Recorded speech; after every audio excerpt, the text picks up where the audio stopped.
Hello guys, welcome back. അപ്പോൾ ഇന്ന് എന്തായാലും നമുക്കൊരു ജേർണലിംഗ് സ്റ്റാമ്പ്സ് ഉണ്ടാക്കാം. അപ്പോൾ ഇത് ഉണ്ടാക്കി നമുക്ക് ആകെ ആവശ്യമുള്ളത് ഇതേപോലെ 3 സ്ട്രിപ്പ് ഓഫ് പേപ്പേഴ്സാണ്. ശേഷം ഇതേപോലെ ഒന്ന് ഫോൾഡ് ചെയ്ത് കൊടുക്കുക.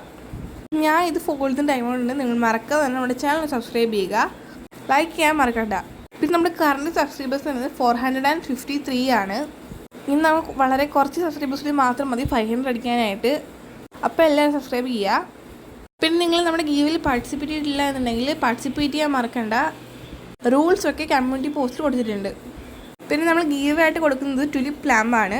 അപ്പോൾ ഇതെല്ലാം നിങ്ങൾക്ക് എന്തെങ്കിലും ഒപ്പീനിയൻസ് ഉണ്ടെന്നുണ്ടെങ്കിൽ അത് കമൻറ്റ് ബോക്സിൽ അറിയിക്കുക. ഇനി നമുക്ക് എന്തെങ്കിലും കുറച്ച് ക്യൂട്ടായിട്ടുള്ള ഡിസൈൻസോ പാറ്റേൺസോ ഒന്ന് വരച്ചു കൊടുക്കുക. പിന്നെ ഔട്ട്ലൈൻ ഇടാൻ മറക്കണ്ട. അപ്പോൾ ഈ കാണിക്കുന്ന രീതിയിൽ ഒന്ന് വരച്ചു കൊടുക്കുക. നിങ്ങൾക്ക് ഇഷ്ടമുള്ള ക്യൂട്ടായിട്ടുള്ള എന്തെങ്കിലും ഡിസൈൻസോ പാറ്റേൺസോ ഒന്ന് വരച്ചു കൊടുക്കുക. ഞാനിപ്പോൾ കുറച്ച് സ്ട്രോബെറീസും സണ്ണും ഹാർട്ടും ഒക്കെയാണ് വരച്ചെടുത്തിട്ടുള്ളത്. നിങ്ങൾക്ക് ഇഷ്ടമുള്ള എന്ത് ഡിസൈനാണെങ്കിലും വരച്ചെടുക്കാം. ജേർണലിംഗ് നിങ്ങൾക്ക് ഇഷ്ടപ്പെടുന്നവർക്ക് എന്തായാലും ഈ ഒരു വീഡിയോ ഇഷ്ടപ്പെടും. അപ്പോൾ എന്തായാലും നിങ്ങളുടെ ഫ്രണ്ട്സിനൊക്കെ ജേർണലിംഗ് ചെയ്യുന്നവരാണെന്നുണ്ടെങ്കിൽ ഷെയർ ചെയ്യാൻ മറക്കണ്ട. അങ്ങനെ ഡിസൈൻസും പാറ്റേൺസും ഒക്കെ വരച്ചതിന് ശേഷം നമ്മൾ കുറച്ച് മുമ്പ് മടക്കിയില്ലായിരുന്നു, അതേപോലെ ഒന്ന് മടക്കിയെടുക്കാം. നമുക്ക് വേണ്ടത് ഒരു പഞ്ച് ഹോൾഡറാണ്.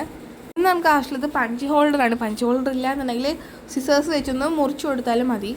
ഇപ്പോൾ എങ്ങനെയാണ് സിസേഴ്സ് കൊണ്ട് മുറിക്കുന്നതിന് വീഡിയോ ഇട്ടിട്ടില്ല. ഇത് വേണം എന്നുണ്ടെങ്കിൽ ഒന്ന് കമൻറ്റ് ചെയ്താൽ മതി. അങ്ങനെ മടക്കി തന്നിട്ടുണ്ട്. ഇതാണ് ഞാൻ ഉദ്ദേശിച്ച ആ ഒരു സംഭവം എന്ന് പറയുന്നത്, ഒരു പഞ്ച് ഹോൾഡർ.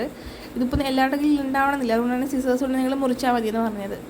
ഇനി നമുക്കിതാ ഈ കാണുന്ന രീതിയിൽ വേണം ഹോൾ ഇട്ട് കൊടുക്കാനായിട്ട്. അത് ഫുള്ളായിട്ട് ഹോൾഡ് ചെയ്യരുത്, അറ്റത്തൊന്ന് വെച്ച് വേണം ഹോൾഡ് ചെയ്യാനായിട്ട്. ഇതേപോലെ. അപ്പോൾ നമുക്കിത് ചുറ്റിനൊന്ന് ഹോൾ ഇട്ട് കൊടുക്കാം. പിന്നെ ഹോൾ ഇടുമ്പോൾ ശ്രദ്ധിക്കേണ്ടതായിട്ടുള്ളൊരു കാര്യം എന്ന് വെച്ച് കഴിഞ്ഞാൽ മേളിലും താഴെയായിട്ട് 3ൽ കൂടുതൽ ഊട്ട വേണം. ഒരു 4 എണ്ണമെങ്കിലും അറ്റ്ലീസ്റ്റ് വേണം. അത് നമ്മൾ കൈ കൊണ്ട് തന്നെയാണല്ലോ കീറിയെടുക്കുന്നത്. സോ അതുകൊണ്ട് തന്നെ നമുക്കിത് 4 എണ്ണമെങ്കിലും വേണം. 3 എണ്ണം ആണെങ്കിൽ കുറച്ച് ഡിഫിക്കൽട്ടായിരിക്കും. അപ്പോൾ ഇതേപോലെ 3 ഹോൾസ് നമുക്ക് വേണ്ട, നമുക്ക് 4 എണ്ണമെങ്കിലും മിനിമം വേണം. ഇതേപോലെ 3 എണ്ണം ഇട്ട് കഴിഞ്ഞാൽ നമുക്കൊന്ന് മുറിച്ചെടുക്കാൻ ഭയങ്കര പാടായിരിക്കും.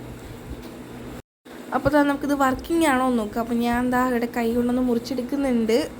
അപ്പോൾ നല്ല അടിപൊളിയായിട്ട് നമ്മുടെ സ്റ്റാമ്പ്സ് വർക്ക് ചെയ്യുന്നുണ്ട്. അപ്പോൾ എന്തായാലും ഇഷ്ടപ്പെട്ടില്ലെങ്കിൽ കമൻറ്റ് ചെയ്യാൻ മറക്കരുത് കേട്ടോ. അപ്പോൾ ഇത്രയേ ഉള്ളൂ. So by.